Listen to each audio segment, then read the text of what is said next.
ये बलिदान तुम्हारा, याद रखेंगे वीर तुमको, ये बलिदान तुम्हारा। हमको तो जान से प्यारा ये गणतंत्र हमारा, ये गणतंत्र हमारा।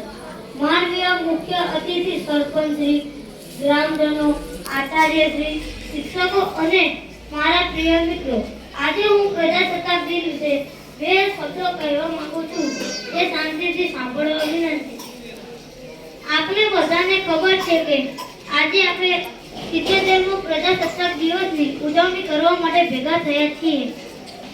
દર વર્ષે 26 જાન્યુઆરીએ પ્રજાસત્તાક દિવસ તરીકે ઉજવવામાં આવે છે। આ આપણો એક રાષ્ટ્રીય તહેવાર છે। આ તહેવાર ભારતીય બંધારણમાં વિશેષ સ્થાન ધરાવતો આવે છે।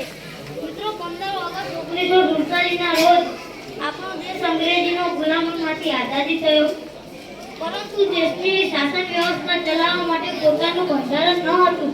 એવામાં એક બંધારણ સભાનું આયોજન કરવામાં આવ્યું, તેમાં બંધારણ ઘડવામાં આવ્યું।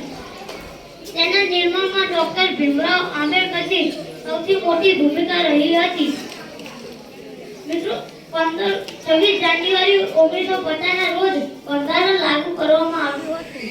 આઝાદી મળી અને આટલા વર્ષો પછી પણ ભારત ભ્રષ્ટાચાર, ગુનો, આતંકવાદ, ગરીબી, બેરોજગારી જેવી સમસ્યાઓથી લડી રહ્યું છે। તો આપણે બધાને ભેગા થઈને આ સમસ્યા ખતમ કરવાનો કોશિશ કરવી જોઈએ। આપણું બંધારણ આપણને યાદ અપાવે છે કે આપણે એક સમાન છીએ, એક દેશના નાગરિક છે। તો આપણે આપણી આવનારી પેઢીનું સારું ભવિષ્ય ઘડવાનું છે।